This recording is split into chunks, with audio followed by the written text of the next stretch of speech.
بسم الله الرحمن الرحيم حميم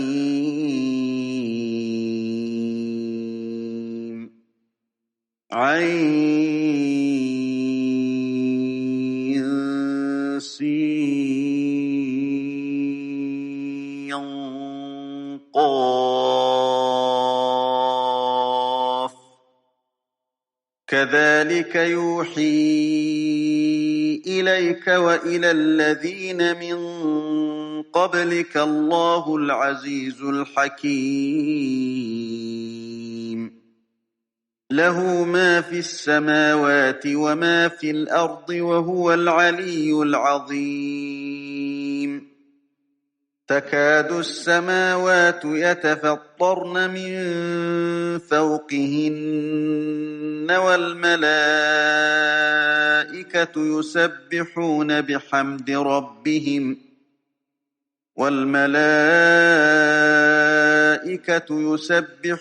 بحمد ربهم ويستغفرون لمن في الأرض ألا إن الله هو الغفور الرحيم والذين اتخذوا من دونه أولياء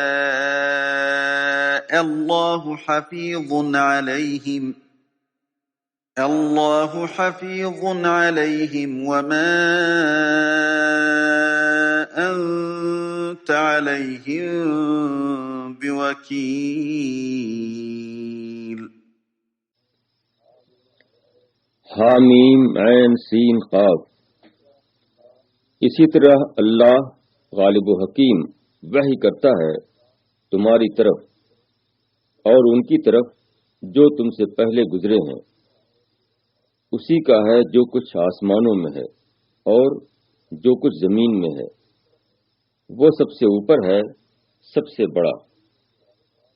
قریب ہے کہ آسمان اپنے اوپر سے پھٹ پڑے اور فرشتے اپنے رب کی تسبیح کرتے ہیں اسی کی حمد کے ساتھ، اور زمین والوں کے لیے معافی مانگتے ہیں۔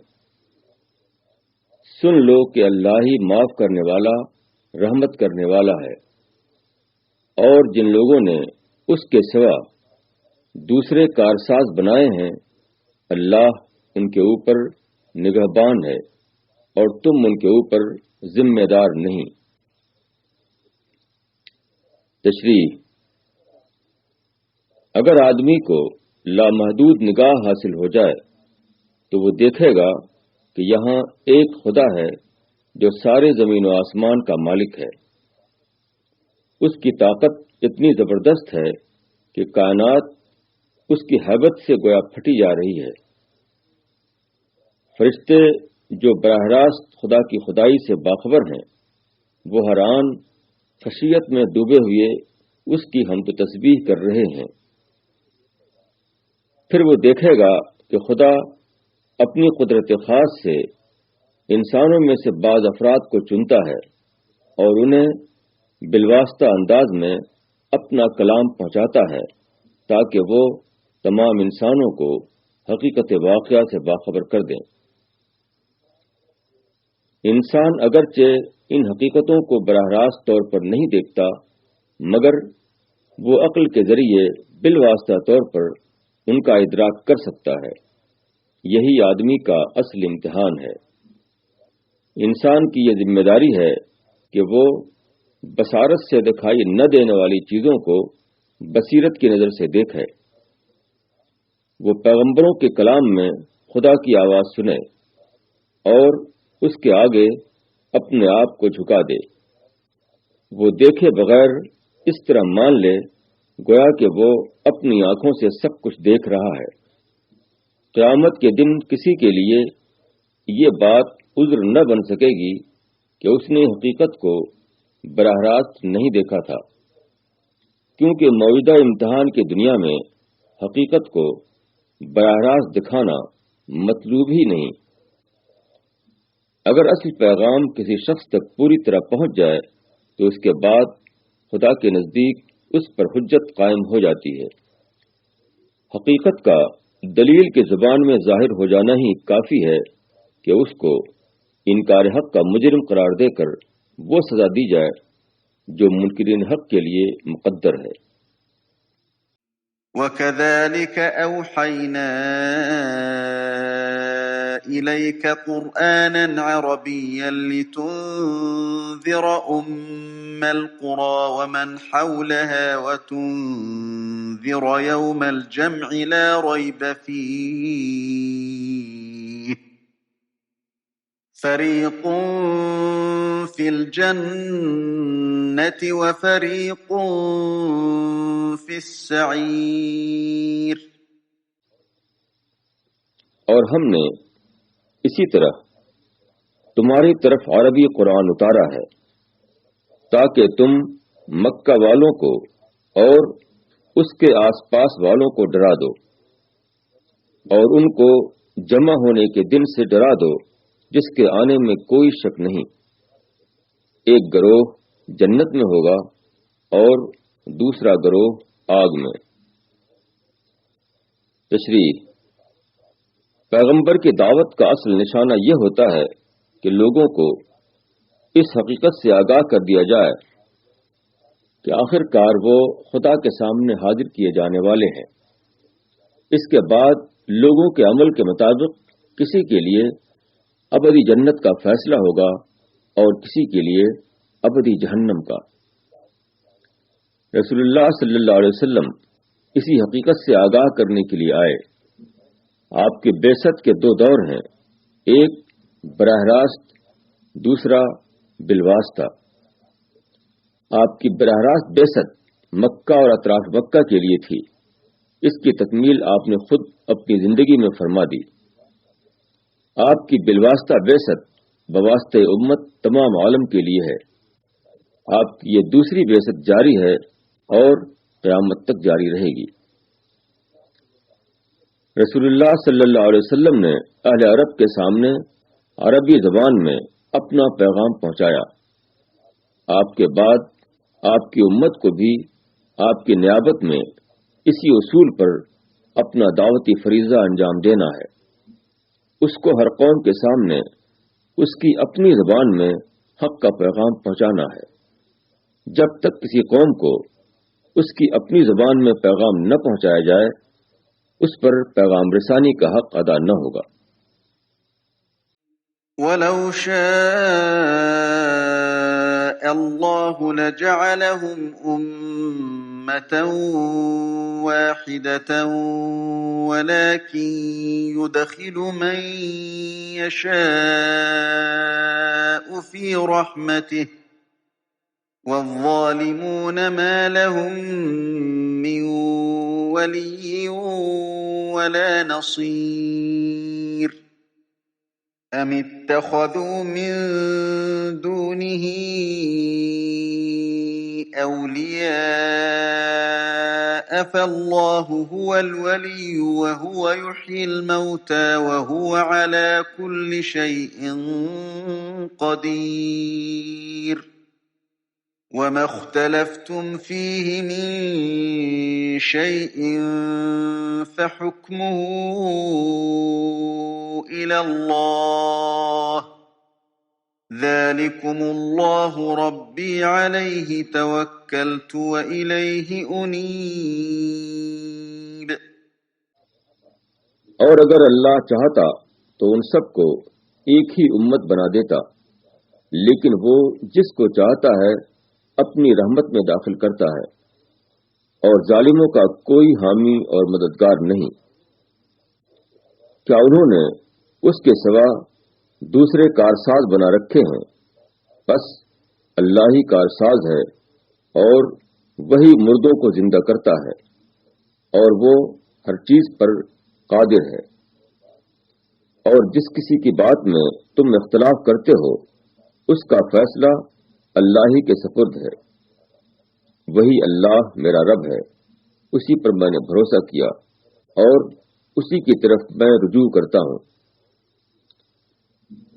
تشریح: انسان کے لیے اللہ تعالیٰ نے ایک غیر معمولی رحمت کا دروازہ کھولا ہے جو کسی اور کے لیے نہیں کھولا، وہ ہے خود اپنے ارادے سے اللہ کی ہدایت کو اختیار کرنا اور اس کے نتیجے میں اللہ کے غیر معمولی انعام کا مستحق بننا۔ لوگوں کا مختلف راستے اختیار کرنا اسی آزادی کی قیمت ہے۔ یہ اختلاف یقیناً ایک ناپسندیدہ چیز ہے، مگر اس قیمتی انسان کو چننے کی اس کے سوا کوئی دوسری صورت نہیں۔ خدا نے اگرچہ انسان کو آزاد پیدا کیا ہے، مگر اس کی ہدایت کے لیے انسان کے اندر اور اس کے باہر اتنا زیادہ سامان رکھا گیا ہے کہ اگر آدمی واقعتاً سنجیدہ ہو تو وہ کبھی غلط راستہ اختیار نہ کرے۔ ایسی حالت میں جو لوگ غلط راستہ اختیار کریں وہ بہت بڑے ظالم ہیں، وہ خدا کے یہاں ہرگز معافی کے قابل نہ ٹھہریں گے۔ اہل حق اور اہل باطل کے درمیان دنیا میں جو اختلاف پیدا ہوتا ہے اس کا آخری فیصلہ دنیا میں نہیں ہو سکتا۔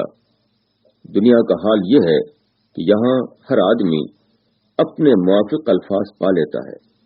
یہاں یہ ممکن ہے کہ جھوٹ کو بھی سچ کے روپ میں ظاہر کیا جا سکے، مگر یہ صرف موجودہ زندگی کے مرحلے تک ہے جہاں انسان کا مقابلہ انسان سے ہے۔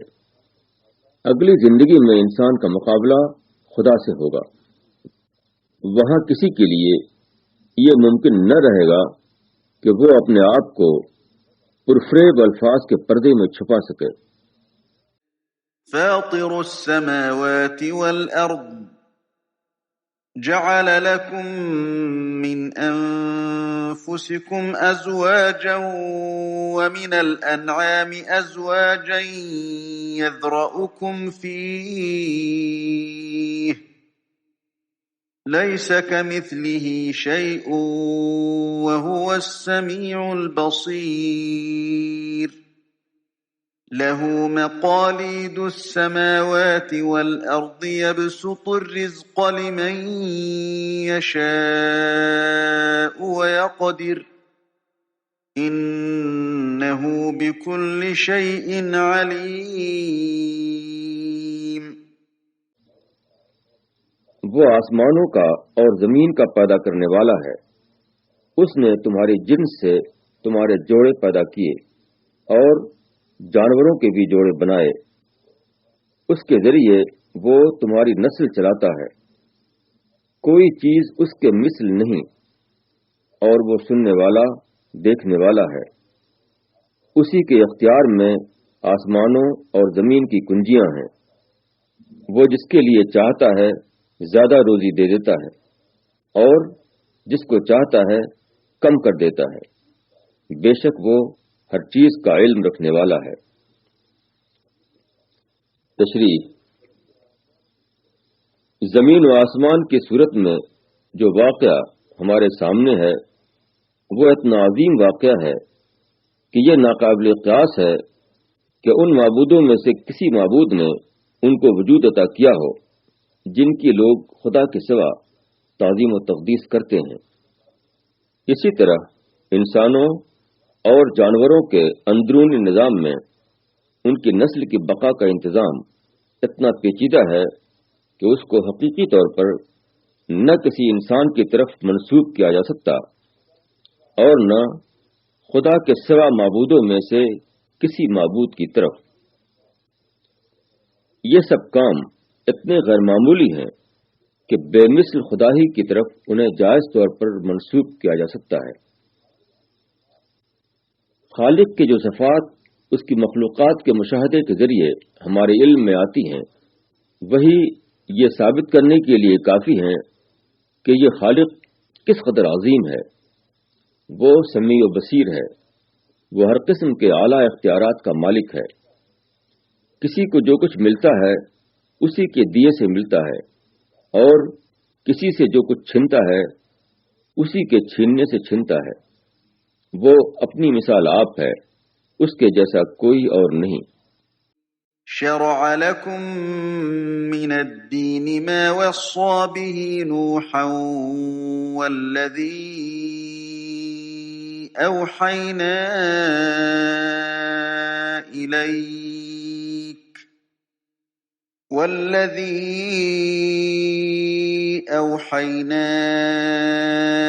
إليك وما وصينا به إبراهيم وموسى وعيسى أن أقيموا الدين ولا تتفرقوا فيه كبر على المشركين ما تدعوهم إليه الله يجتبي إليه من يشاء ويهدي إليه من ينيب اللہ نے تمہارے لیے وہی دین مقرر کیا ہے جس کا اس نے نوح کو حکم دیا تھا اور جس کی وحی ہم نے تمہاری طرف کی ہے اور جس کا حکم ہم نے ابراہیم کو اور موسیٰ کو اور عیسیٰ کو دیا تھا کہ دین کو قائم رکھو اور اس میں اختلاف نہ ڈالو۔ مشرکین پر وہ بات بہت گراں ہے جس کی طرف تم ان کو بلا رہے ہو۔ اللہ جس کو چاہتا ہے اپنی طرف چن لیتا ہے اور وہ اپنی طرف ان کی رہنمائی کرتا ہے جو اس کی طرف متوجہ ہوتے ہیں۔ تشریح: تمام پیغمبر ایک ہی دین لے کر آئے اور وہ دین توحید ہے، مگر ان پیغمبروں کے ماننے والے بعد کو الگ الگ دینی فرقوں میں تقسیم ہو گئے۔ اس کی وجہ مرکز توجہ میں تبدیلی تھی۔ پیغمبروں کے اصل دین میں مرکز توجہ تمام تر خدا تھا۔ ہر ایک کی تعلیم یہ تھی کہ صرف ایک خدا کے پرستار بنو، مگر ان کی امتوں نے بعد کو اپنا مرکز توجہ تبدیل کر دیا۔ وہ خدا کے بجائے غیر خدا کے پرستار بن گئے۔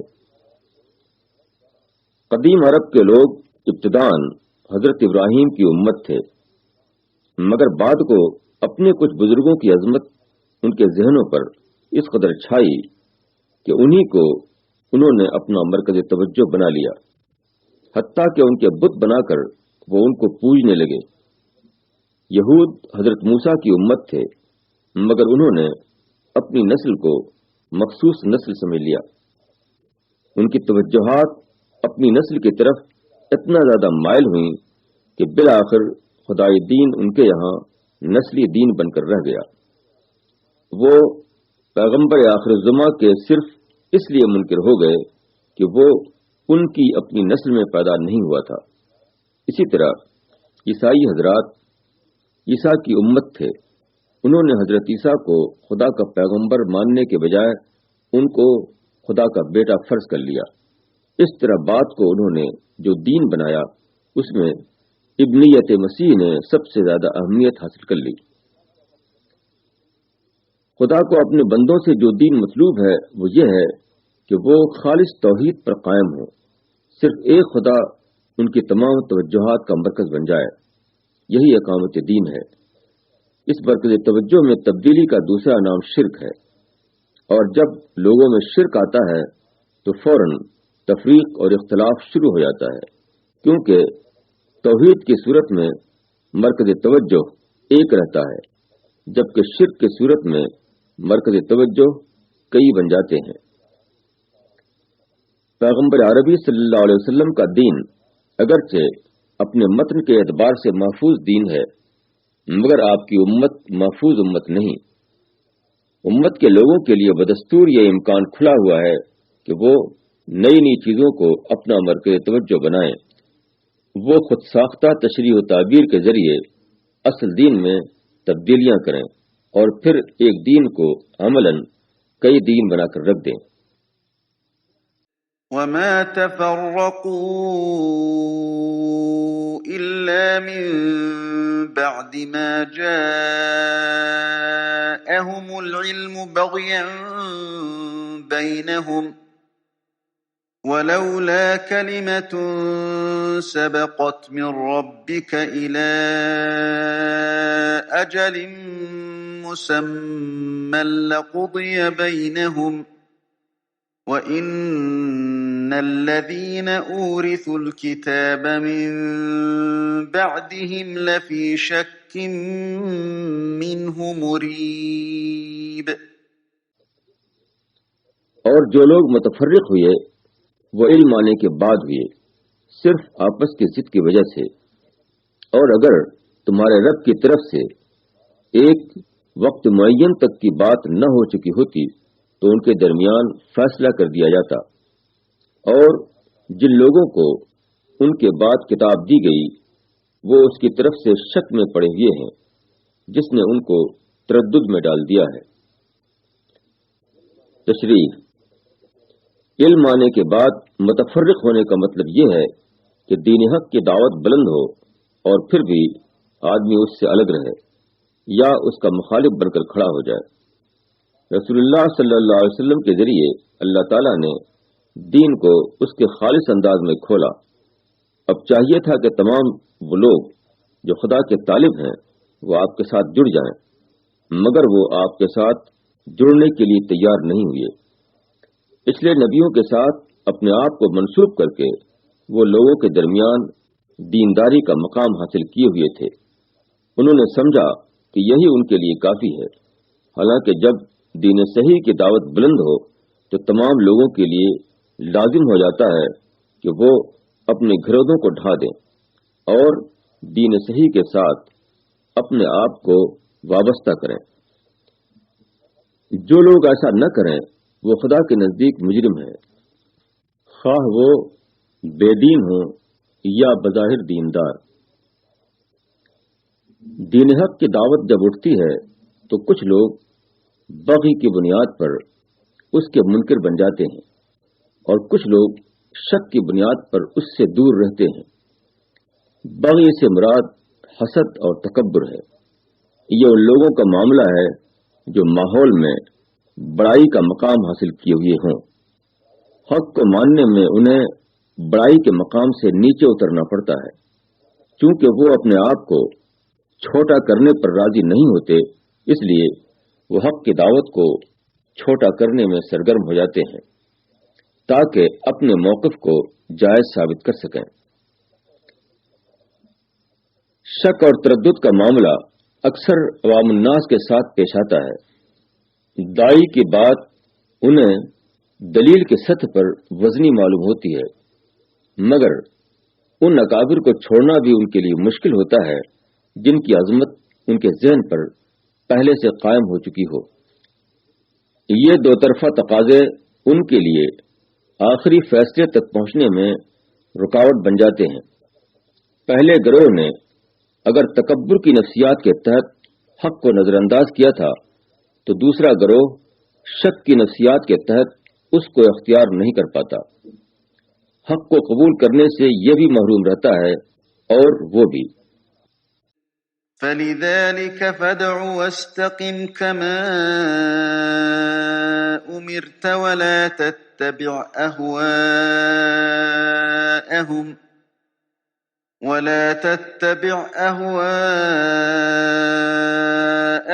وَقُلْ آمَنْتُ بِمَا أَنزَلَ اللَّهُ مِنْ كِتَابٍ وَأُمِرْتُ لِأَعْدِلَ بَيْنَكُمُ اللَّهُ رَبُّنَا وَرَبُّكُمْ لَنَا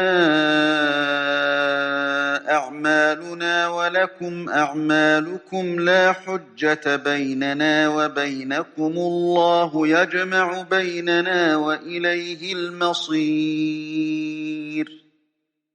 وَالَّذِينَ يُحَاجُّونَ فِي اللَّهِ مِن بَعْدِ مَا اسْتُجِيبَ لَهُ حُجَّتُهُمْ دَاحِضَةٌ حجتهم داحضة عند ربهم وعليهم غضب ولهم عذاب شديد۔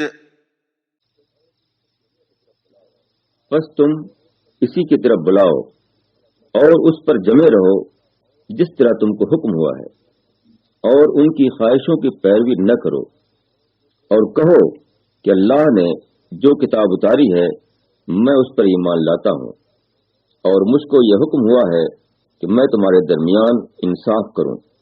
اللہ ہمارا رب ہے اور تمہارا رب بھی، ہمارا عمل ہمارے لیے اور تمہارا عمل تمہارے لیے، ہم میں اور تم میں کچھ جھگڑا نہیں۔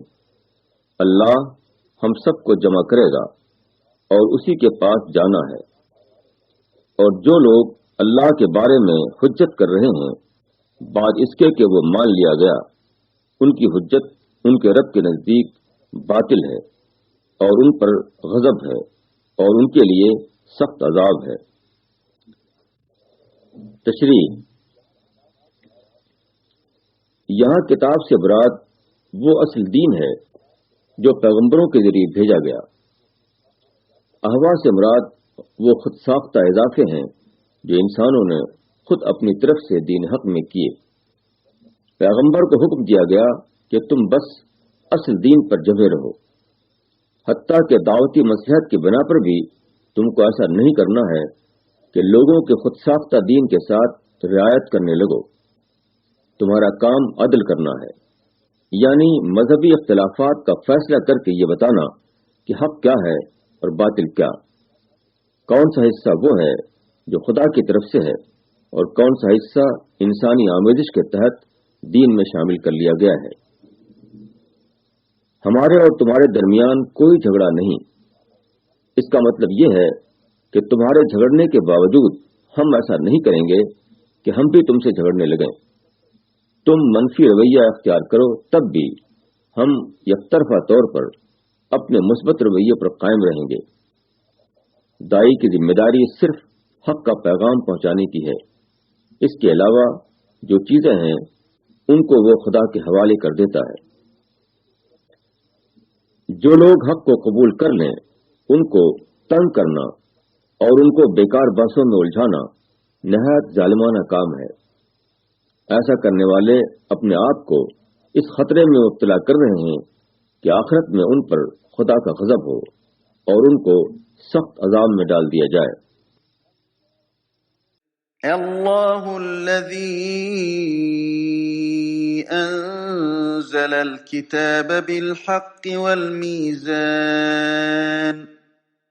وما يدريك لعل الساعة قريب يستعجل بها الذين لا يؤمنون بها والذين آمنوا مشفقون منها ويعلمون أنها الحق ألا إن الذين يمارون في الساعة لفي ضلال بعيد۔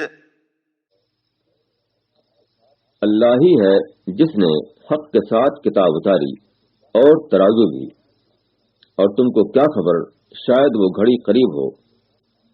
جو لوگ اس کا یقین نہیں رکھتے وہ اس کی جلدی کر رہے ہیں، اور جو لوگ یقین رکھنے والے ہیں وہ اس سے ڈرتے ہیں اور وہ جانتے ہیں کہ وہ برحق ہے۔ یاد رکھو کہ جو لوگ اس گھڑی کے بارے میں جھگڑتے ہیں وہ گمراہی میں بہت دور نکل گئے ہیں۔ تشریح: جس طرح مادی چیزوں کو تولنے کے لیے ترازو ہوتی ہے، اسی طرح مانوی حقیقتوں کو تولنے کے لیے خدا نے اپنی کتاب اتاری ہے۔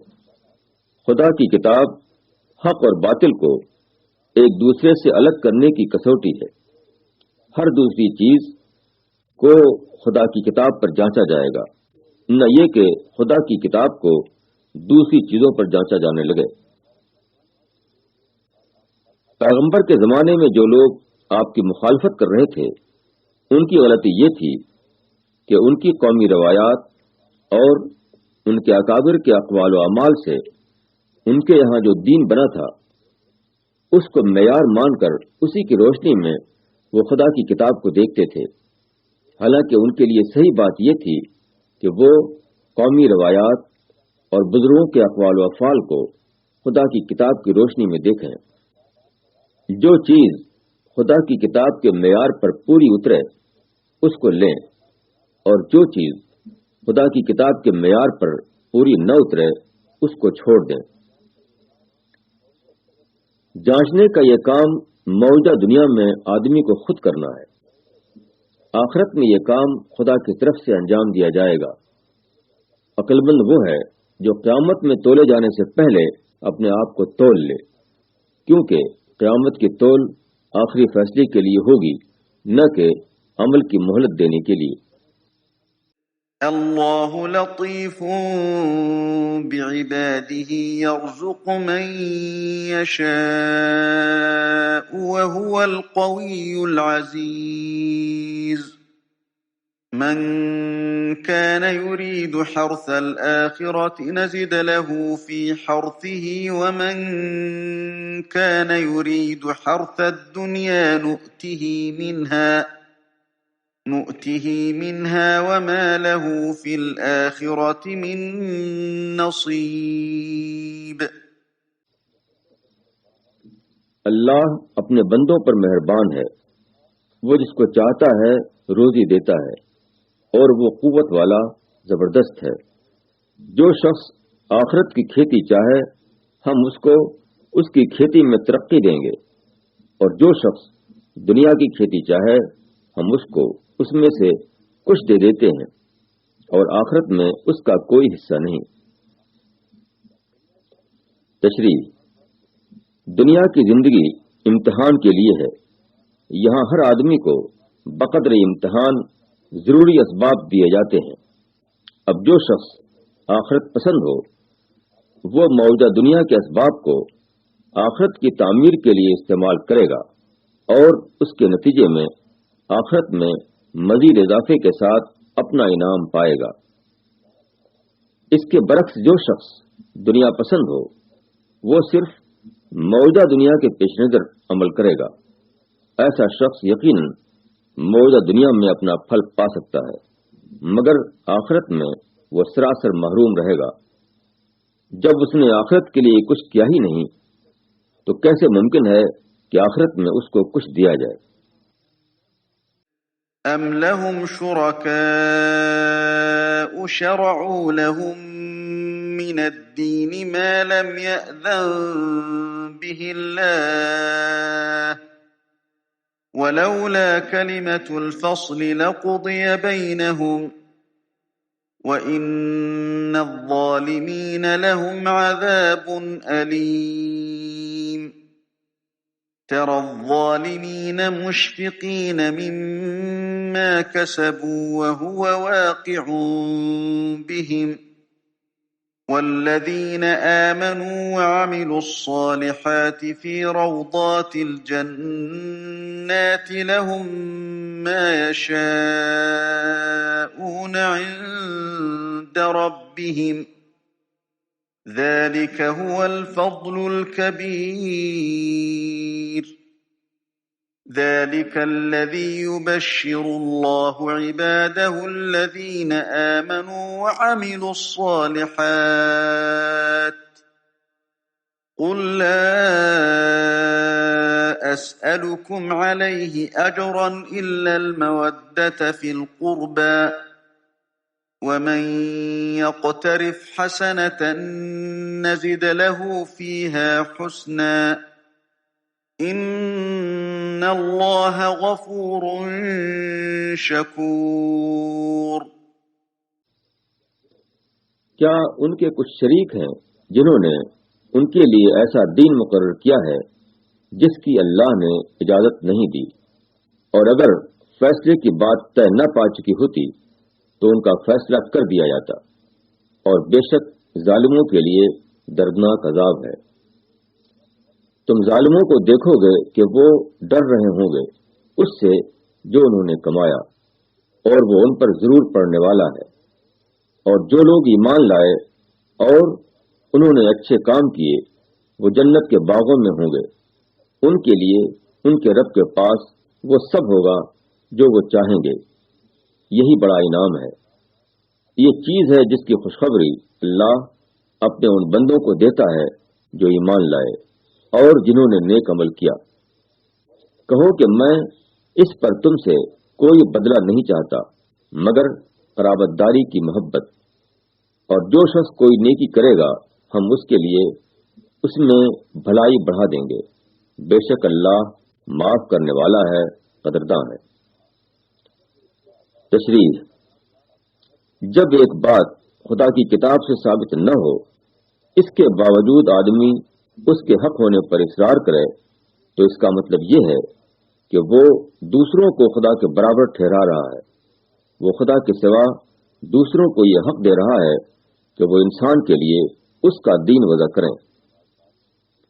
یہ ایک بے حد سنگین بات ہے۔ حقیقت یہ ہے کہ دین کی نوعیت کی کوئی چیز مقرر کرنے کا حق صرف ایک خدا کو ہے۔ خدا کے سوا کسی اور کو یہ حق دینا کھلا ہوا شرک ہے، اور شرک ایک ایسا جرم ہے جو خدا کے یہاں کسی طرح معاف ہونے والا نہیں۔ میں تم سے کوئی بدلہ نہیں چاہتا مگر یہ کہ قرابت داری کی محبت۔ یہ بات پیغمبر کی زبان سے اس وقت کہلائی گئی جبکہ آپ کے قبیلے قریش کے لوگ آپ کی دعوت کی راہ میں سخت ترین رکاوٹیں ڈال رہے تھے۔ ان حالات میں اس کا مطلب یہ تھا کہ اگر تم میرا دین قبول نہیں کرتے تو نہ کرو، مگر کم از کم قرابت داری کا لحاظ کرتے ہوئے اذیت رسانی سے تو باز رہو۔ بالفاظ دیگر، اگر تم کو مجھ سے مذہبی اختلاف ہے تو اپنے اختلاف میں تم اخلاق اور شرافت کی سطح سے نہ گر جاؤ۔ اس طرح گویا بالواسطہ انداز میں یہ بتایا گیا کہ آپ کی دعوت کے مخالفین صرف مخالفین نہیں ہیں بلکہ وہ اخلاقی مجرم بھی ہیں۔ وہ اپنے آپ کو اخلاق کے سطح پر غلط ثابت کر رہے ہیں، جس کی اہمیت خود ان کے نزدیک بھی مسلم ہے۔ أَمْ يَقُولُونَ افْتَرَىٰ عَلَى اللَّهِ كَذِبًا فَإِن يَشَإِ اللَّهُ يَخْتِمْ عَلَىٰ قَلْبِكَ وَيَمْحُ اللَّهُ الْبَاطِلَ وَيُحِقُّ الْحَقَّ بِكَلِمَاتِهِ إِنَّهُ عَلِيمٌ بِذَاتِ الصُّدُورِ وَهُوَ الَّذِي يَقْبَلُ التَّوْبَةَ عَنْ عِبَادِهِ وَيَعْفُو عَنِ السَّيِّئَاتِ وَيَعْلَمُ مَا تَفْعَلُونَ وَيَسْتَجِيبُ الَّذِينَ آمَنُوا وَعَمِلُوا الصَّالِحَاتِ وَيَزِيدُهُم مِّن فَضْلِهِ وَالْكَافِرُونَ لَهُمْ عَذَابٌ شَدِيدٌ۔ کیا وہ کہتے ہیں کہ اس نے اللہ پر جھوٹ باندھا ہے؟ پس اگر اللہ چاہے تو وہ تمہارے دل پر مہر لگا دے، اور اللہ باطل کو مٹاتا ہے اور حق کو ثابت کرتا ہے اپنی باتوں سے۔ بے شک وہ دلوں کی باتیں جانتا ہے، اور وہی ہے جو اپنے بندوں کی توبہ قبول کرتا ہے اور برائیوں کو معاف کرتا ہے، اور وہ جانتا ہے جو کچھ تم کرتے ہو۔ اور وہ ان لوگوں کی دعائیں قبول کرتا ہے جو ایمان لائے اور جنہوں نے نیک عمل کیا، اور وہ ان کو اپنے فضل سے زیادہ دے دیتا ہے، اور جو انکار کرنے والے ہیں ان کے لیے سخت عذاب ہے۔ تشریح: اس دنیا کے لیے خدا کا قانون یہ ہے کہ یہاں حق کے روپ میں سامنے آتا ہے اور باطل کے روپ میں نمایاں ہوتا ہے۔ اگر ایک جھوٹی روح ہے تو اس سے کبھی سچا کلام ظاہر نہیں ہو سکتا۔ یہی وجہ ہے کہ یہاں کسی غیر پیغمبر کے لیے ممکن نہیں کہ وہ پیغمبر کی زبان میں کلام کر سکے۔ ایک شخص پیغمبر نہ ہو اور جھوٹ بول کر اپنے کو پیغمبر بتائے تو اس کے کلام میں لازماً جھوٹے پیغمبر کا انداز پیدا ہو جائے گا۔ کوئی شخص مصنوعی طور پر کبھی سچے پیغمبر کے انداز میں نہیں بول سکتا۔ اگر اللہ چاہے تو وہ تمہارے دل پر مہر لگا دے۔ اس کا مطلب بدلے ہوئے الفاظ میں یہ ہے کہ اگر تم اللہ پر جھوٹ باندھتے تو اس وقت مشیت خداوندی کے تحت تمہارے دل پر مہر لگ جاتی۔ ایسی حالت میں خود قانون قدرت کے تحت یہ ہوتا کہ تمہاری زبان اس پاکیزہ ربانی کلام کے اظہار سے عاجز ہو جاتی جس کا کھلا ہوا نمونہ تمہارے کلام میں نظر آتا ہے۔ حقیقت یہ ہے کہ پیغمبر کا اعلیٰ کلام خود اس کے پیغمبر خدا ہونے کا ثبوت ہے۔ اگر وہ واقعی خدا کا پیغمبر نہ ہوتا تو اس کی زبان سے کبھی ایسا اعلیٰ کلام ظاہر نہیں ہو سکتا تھا۔ جو لوگ حق کی مخالفت کرتے ہیں وہ اپنے دل کی آواز کے تحت ایسا نہیں کرتے، بلکہ محض ضد اور عناد کے تحت اس کے مخالف بن کر کھڑے ہو جاتے ہیں۔ ایسے لوگ گویا خود اپنی ضمیر کی عدالت کے سامنے مجرم بن رہے ہیں۔ ان کے اوپر خدا کی حجت تمام ہو چکی ہے، الا یہ کہ آدمی توبہ کرے اور اللہ سے معافی کا خواستگار ہو۔ وَلَوْ بَسَطَ اللَّهُ الرِّزْقَ لِعِبَادِهِ لَبَغَوْا فِي الْأَرْضِ وَلَكِن يُنَزِّلُ بِقَدَرٍ مَّا يَشَاءُ إِنَّهُ بِعِبَادِهِ خَبِيرٌ بَصِيرٌ وَهُوَ الَّذِي يُنَزِّلُ الْغَيْثَ مِن بَعْدِ مَا قَنَطُوا وَيَنشُرُ رَحْمَتَهُ وَهُوَ الْوَلِيُّ الْحَمِيدُ وَمِنْ آيَاتِهِ خَلْقُ السَّمَاوَاتِ وَالْأَرْضِ وَمَا بَثَّ فِيهِمَا مِن دَابَّةٍ وَهُوَ عَلَى جَمْعِهِمْ إِذَا يَشَاءُ قَدِيرٌ۔ اور اگر اللہ اپنے بندوں کے لیے روزی کو کھول دیتا تو وہ زمین میں فساد کرتے، لیکن وہ اندازے کے ساتھ اتارتا ہے جتنا چاہتا ہے۔ بے شک وہ اپنے بندوں کو جاننے والا ہے، دیکھنے والا ہے، اور وہی ہے جو لوگوں کے مایوس ہو جانے کے بعد بارش برساتا ہے اور اپنی رحمت پھیلا دیتا ہے، اور وہ کام بنانے والا ہے، قابل تعریف ہے۔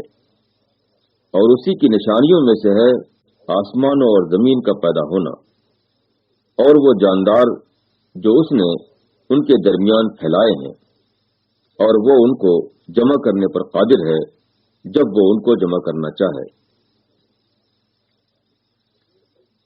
تشریح: زمین پر انسانی زندگی کا انحصار پانی پر ہے، مگر پانی تمام تر خدا کے اختیار میں ہے۔ خدا اگر پانی فراہم نہ کرے تو انسان خود سے پانی حاصل نہیں کر سکتا۔ اسی طرح رزق کی تقسیم بھی خدا کی طرف سے ہوتی ہے۔ اس تقسیم میں خدا آدمی کے ظرف کو دیکھتا ہے اور ہر ایک کو اس کے ظرف کے بقدر عطا کرتا ہے۔ اگر لوگوں کو ان کے ظرف سے زیادہ دیا جانے لگے تو لوگ سرکش بن جائیں اور زمین میں ہر طرف ظلم و فساد پھیل جائے۔ ہم دیکھتے ہیں کہ ایک کسان جب دانے کو بکھیرتا ہے تو وہ اس کو سمیٹنے پر بھی قادر ہوتا ہے۔ یہ انسانی مشاہدہ اس بات کا قرینہ ہے کہ خدا بھی اسی طرح اپنی بکھری ہوئی مخلوقات کو سمیٹ کر اپنی عدالت میں لا سکتا ہے، جہاں یکجائی طور پر لوگوں کے مستقبل کا فیصلہ کیا جائے۔ جس خالق کے لیے پیدا کر کے بکھیرنا ممکن تھا، اس کے لیے موت کے بعد دوبارہ سمیٹنا کیوں ناممکن ہو جائے گا؟ وَمَا أَصَابَكُم مِّن مُّصِيبَةٍ فَبِمَا كَسَبَتْ أَيْدِيكُمْ وَيَعْفُو عَن كَثِيرٍ وَمَا أَنتُم بمعجزين في الأرض وما لكم من دون الله من ولي ولا نصير. اور جو مصیبت تم کو پہنچتی ہے تو وہ تمہارے ہاتھوں کے کیے ہوئے کاموں ہی سے، اور بہت سے قصوروں کو وہ معاف کر دیتا ہے، اور تم زمین میں خدا کے قابو سے نکل نہیں سکتے، اور اللہ کے سوا نہ تمہارا کوئی کام بنانے والا ہے اور نہ کوئی مددگار. تشریح: موجودہ دنیا کو اسباب کے قانون کے تحت بنایا گیا ہے.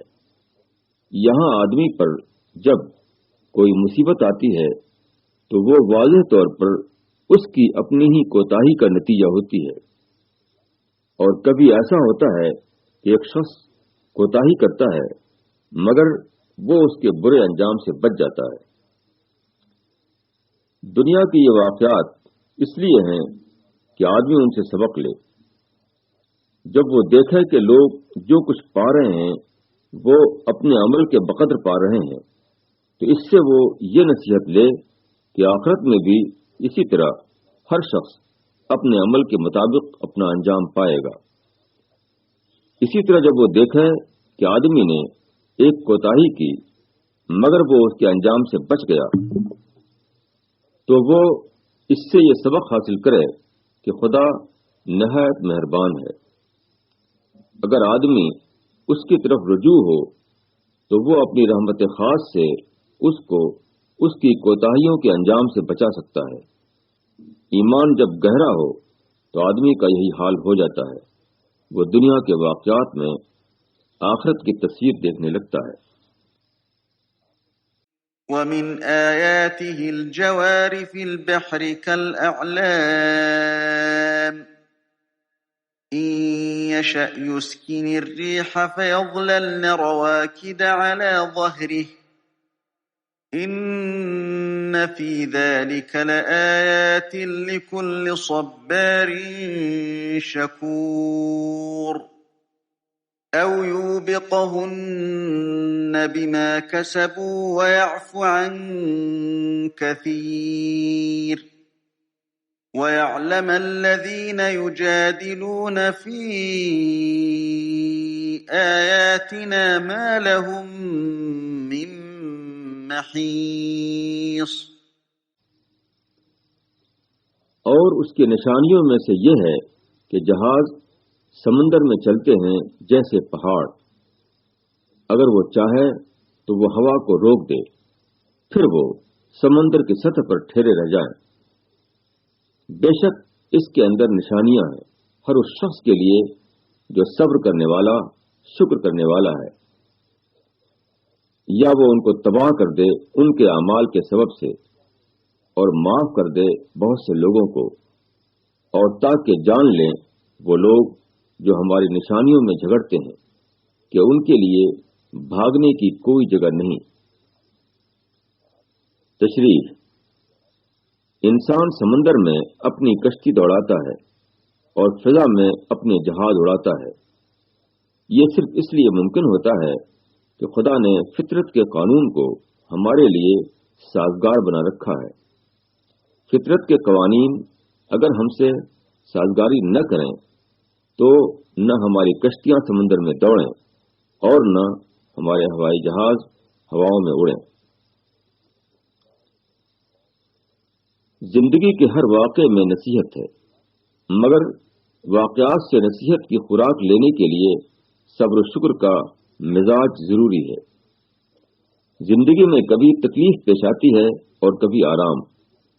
تکلیف کے وقت آدمی کو ظاہری حالات سے اوپر اٹھنا پڑتا ہے تاکہ وہ واقعے کو دوسرے رخ سے دیکھ سکے، اور یہ چیز صبر کے بغیر ممکن نہیں. اسی طرح آرام کے وقت اس کی ضرورت ہوتی ہے کہ بظاہر اپنی کوششوں سے ملنے والی چیز کو خدا کی طرف سے ملنے والی چیز سمجھا جائے، اور یہ وہی شخص کر سکتا ہے جس کے اندر وہ اعلی شعور پیدا ہو چکا ہو جس کو شکر کہا جاتا ہے. نشانیوں میں جھگڑنا یہ ہے کہ جب کسی واقعے میں خدائی نصیحت کے پہلو کی نشاندہی کی جائے تو آدمی اس کو نہ مانے اور واقعے کو دوسرے معنی پہنانے کی کوشش کرے۔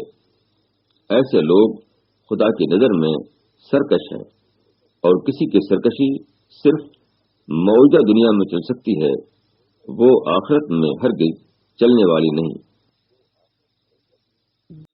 فما أوتيتم من شيء فمتاع الحياة الدنيا وما عند الله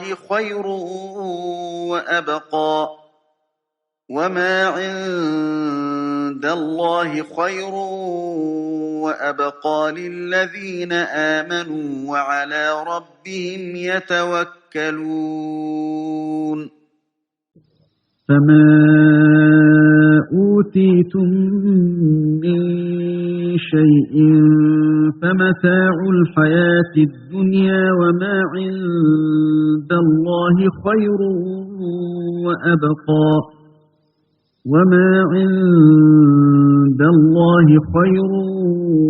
وأبقى للذين آمنوا وعلى ربهم يتوكلون۔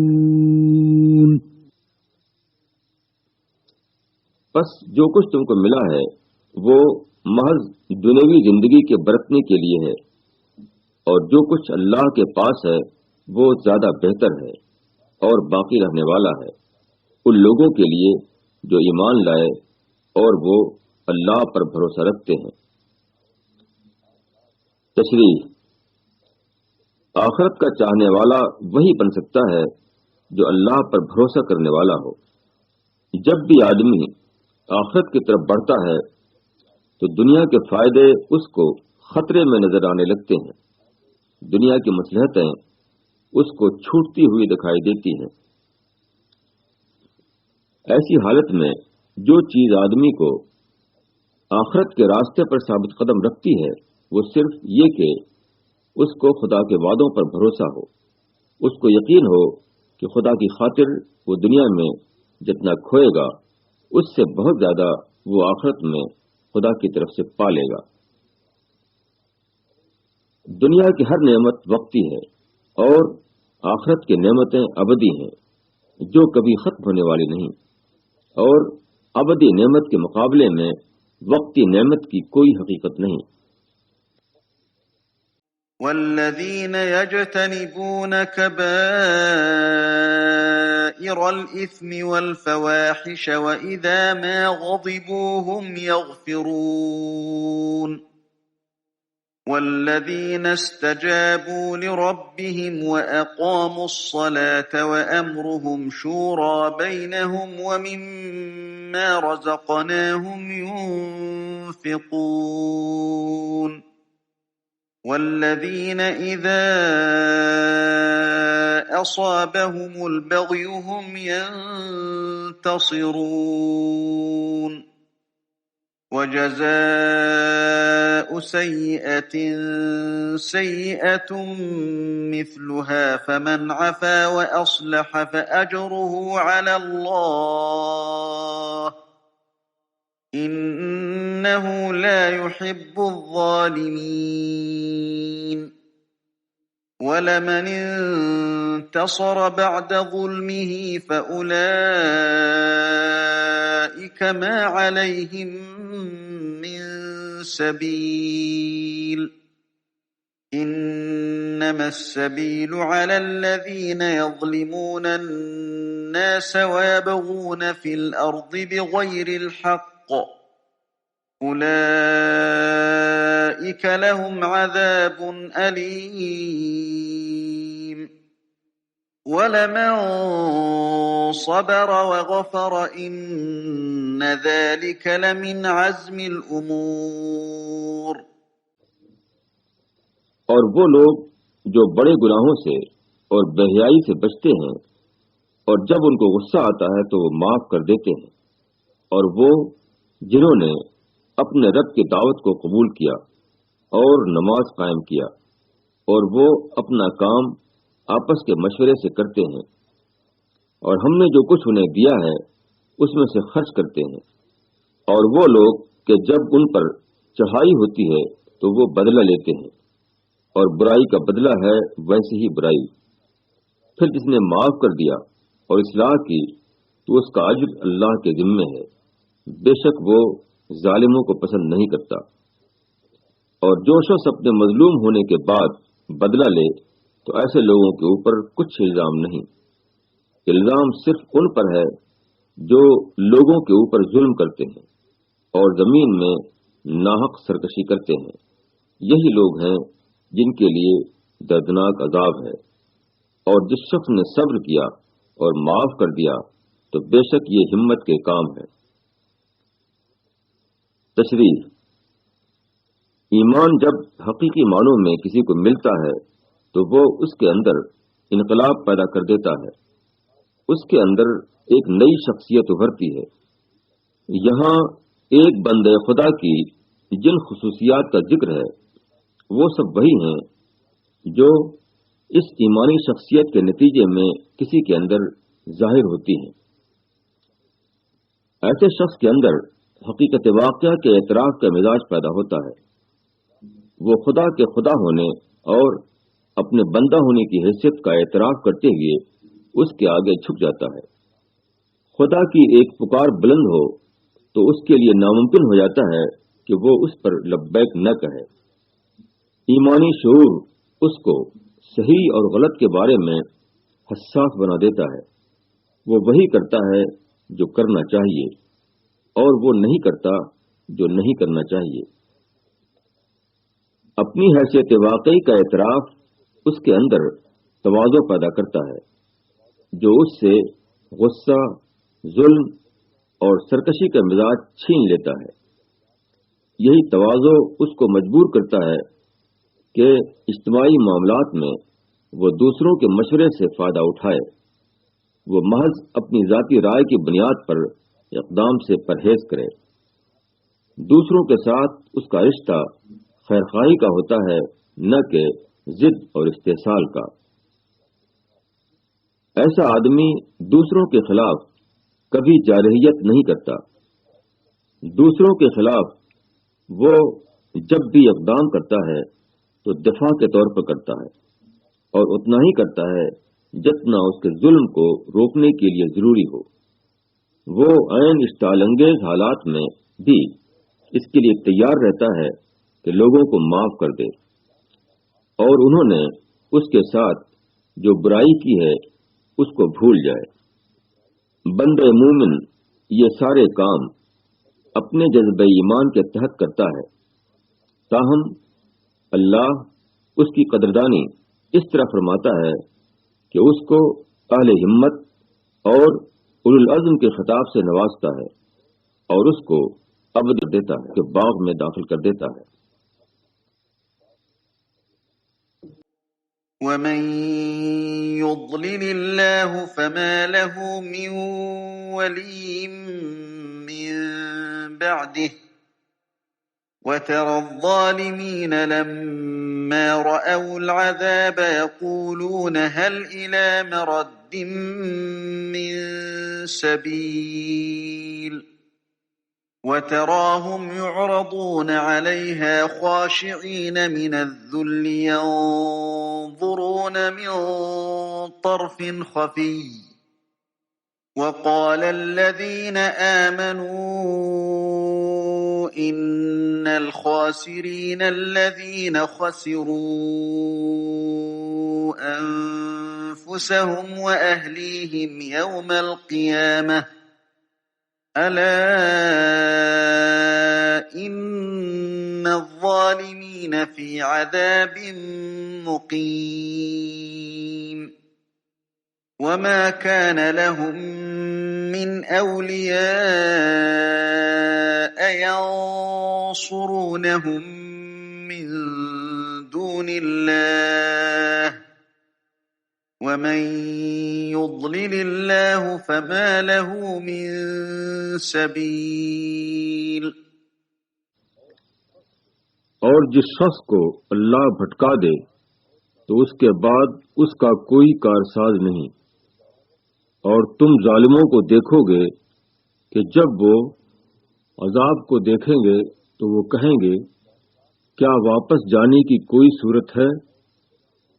اور تم ان کو دیکھو گے کہ وہ دوزخ کے سامنے لائے جائیں گے، وہ ذلت سے جھکے ہوئے ہوں گے، چھپی نگاہ سے دیکھتے ہوں گے، اور ایمان والے کہیں گے کہ خسارے والے وہی لوگ ہیں جنہوں نے قیامت کے دن اپنے آپ کو اور اپنے متعلقین کو خسارے میں ڈال دیا۔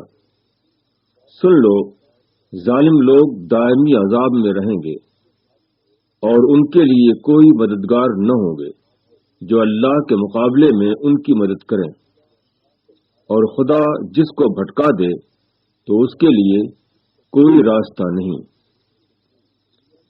تشریح: اس دنیا میں ہدایت کو دلیل کے ذریعے کھولا جاتا ہے، یہی اس دنیا کے لیے خدا کا قانون ہے۔ اس کا مطلب یہ ہے کہ اس دنیا میں صرف وہ شخص ہدایت پاتا ہے جو اس صلاحیت کا ثبوت دے کہ وہ دلیل کی زبان میں بات کو سمجھ سکتا ہے۔ دلیل کے ذریعے کسی بات کا ثابت ہو جانا اس کے لیے کافی ہے کہ وہ اس کے آگے جھک جائے۔ جو لوگ دلیل سے نہ مانیں ان کو اس دنیا میں کبھی ہدایت نہیں مل سکتی۔ جو شخص موجودہ دنیا میں دلیل کے آگے نہیں جھکتا وہ اپنے آپ کو اس خطرے میں ڈالتا ہے کہ قیامت میں اس کو خدائی طاقت کے آگے جھکایا جائے، مگر قیامت کا جھکنا کسی کے کچھ کام نہ آئے گا، کیونکہ وہ آدمی کو ذلیل کرنے کے لیے ہوگا، نہ کہ اس کو انعام کا مستحق بنانے کے لیے۔ استجیبوا لربکم من قبل ان یأتی یوم لا مرد له من اللہ ما لکم من ملجأ یومئذ وما لکم من نکیر فَإِنْ أَعْرَضُوا فَمَا أَرْسَلْنَاكَ عَلَيْهِمْ حَفِيظًا إِنْ عَلَيْكَ إِلَّا الْبَلَاغُ وَإِنَّا إِذَا أَذَقْنَا الْإِنسَانَ مِنَّا رَحْمَةً فرح بها وإن تصبهم سيئة بما قدمت أيديهم فإن الإنسان كفور۔ تم اپنے رب کی دعوت قبول کرو اس سے پہلے کہ ایسا دن آ جائے جس کے لیے خدا کی طرف سے ہٹنا نہ ہوگا۔ اس دن تمہارے لیے کوئی پناہ نہ ہوگی اور نہ تم کسی چیز کو رد کر سکو گے۔ پس اگر وہ اعراض کریں تو ہم نے تم کو ان کے اوپر نگراں بنا کر نہیں بھیجا ہے، تمہارا ذمہ صرف پہنچا دینا ہے۔ اور انسان کو جب ہم اپنی رحمت سے نوازتے ہیں تو وہ اس پر خوش ہو جاتا ہے، اور اگر ان کے اعمال کے بدلے میں ان پر کوئی مصیبت آ پڑتی ہے تو آدمی ناشکری کرنے لگتا ہے۔ تشریح: موجودہ دنیا میں آدمی کا اصل امتحان یہ ہے کہ جو صورتحال بھی اس کے سامنے آئے وہ اس میں صحیح رد عمل پیش کرے، مگر انسان ایسا نہیں کرتا۔ اس کو جب کوئی کامیابی ملتی ہے تو وہ فخر ناز کی نفسیات میں مبتلا ہو جاتا ہے، اور جب وہ کسی مصیبت میں پڑتا ہے تو وہ منفی جذبات کا اظہار کرنے لگتا ہے۔ یہی وہ لوگ ہیں جو دعوت حق کے مقابلے میں صحیح رد عمل پیش نہیں کر پاتے۔ ان کا غیر حقیقت پسندانہ مزاج یہاں بھی ان کو غیر حقیقت پسند بنا دیتا ہے۔ دعوت حق کا صحیح رد عمل یہ ہے کہ آدمی فوراً اس کی حقانیت کا اعتراف کر لے، مگر آدمی یہ کرتا ہے کہ وہ اس کو اپنی ساکھ کا مسئلہ بنا لیتا ہے۔ وہ سمجھتا ہے کہ دعوت کو مان کر میں اس کو پیش کرنے والے کے سامنے چھوٹا ہو جاؤں گا۔ یہ احساس اس کے لیے حق کو قبول کرنے کی راہ میں رکاوٹ بن جاتا ہے۔ وہ اس کی صداقت پر یقین کرنے کے باوجود اپنی ذاتی مصلحتوں کی بنا پر اس کو نظر انداز کر دیتا ہے۔ لِلَّهِ مُلْكُ السَّمَاوَاتِ وَالْأَرْضِ يَخْلُقُ مَا يَشَاءُ يَهَبُ لِمَن يَشَاءُ إِنَاثًا وَيَهَبُ لِمَن يَشَاءُ الذُّكُورَ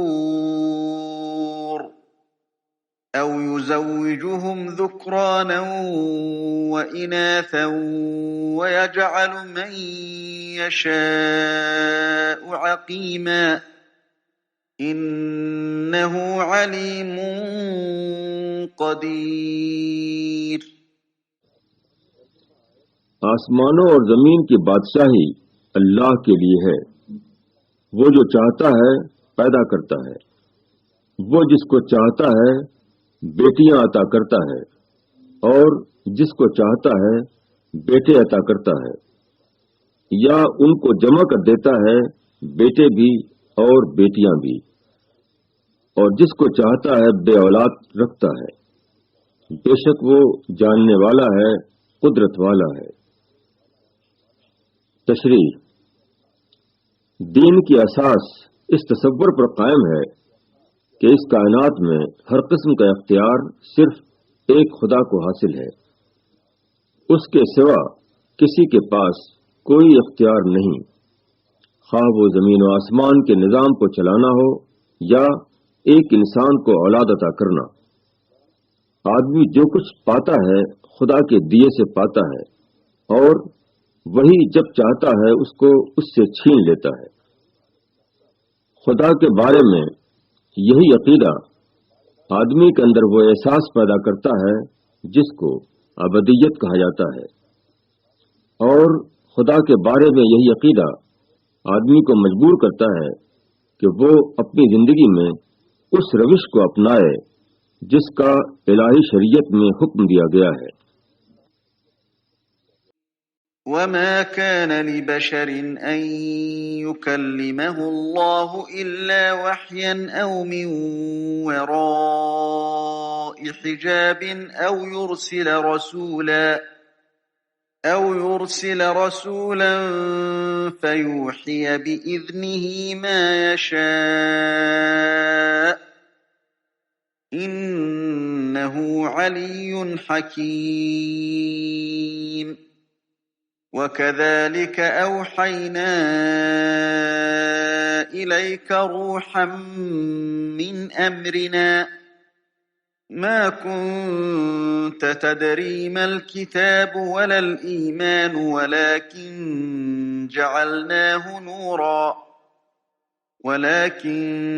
جَعَلْنَاهُ نُورًا نَهْدِي بِهِ مَن نَّشَاءُ مِنْ عِبَادِنَا وَإِنَّكَ لَتَهْدِي إِلَى صِرَاطٍ مُّسْتَقِيمٍ صِرَاطِ اللَّهِ الَّذِي لَهُ مَا فِي السَّمَاوَاتِ وَمَا فِي الْأَرْضِ أَلَا إِلَى اللَّهِ تَصِيرُ الْأُمُورُ۔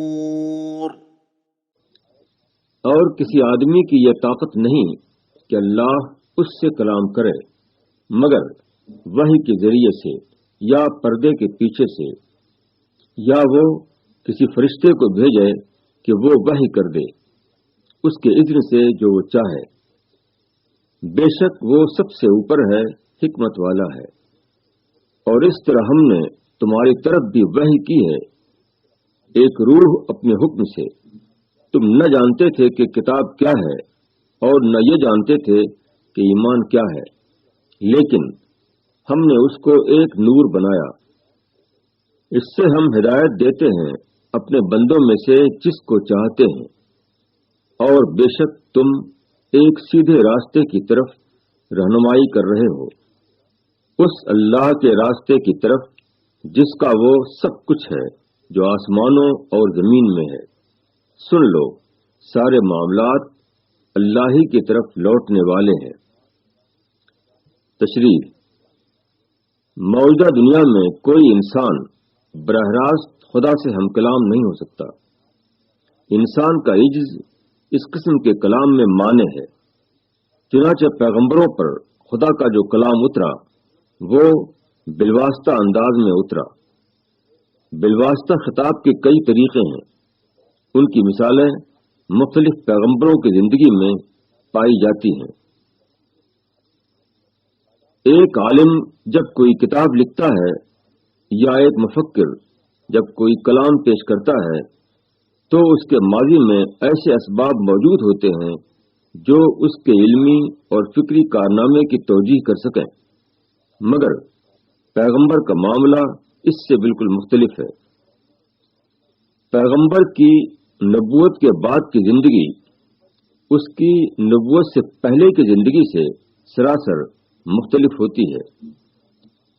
غیر پیغمبر کا حال کا کلام اس کی ماضی کی زندگی کا تسلسل نظر آتا ہے، مگر پیغمبر کی زبان سے بعد از نبوت جو کلام جاری ہوتا ہے وہ اس کے قبل از نبوت کلام سے اتنا زیادہ ممتاز ہوتا ہے کہ پیغمبر کے ماضی سے اس کی توجیہ نہیں کی جا سکتی۔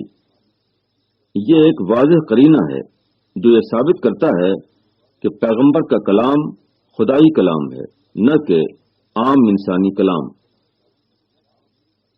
پیغمبر اسلام صلی اللہ علیہ وسلم کو یہ خصوصیت حاصل ہے کہ آپ کا دیا ہوا قرآن اور آپ کی اپنی زبان سے نکلا ہوا کلام دونوں آج بھی اپنی اصل حالت میں موجود ہیں۔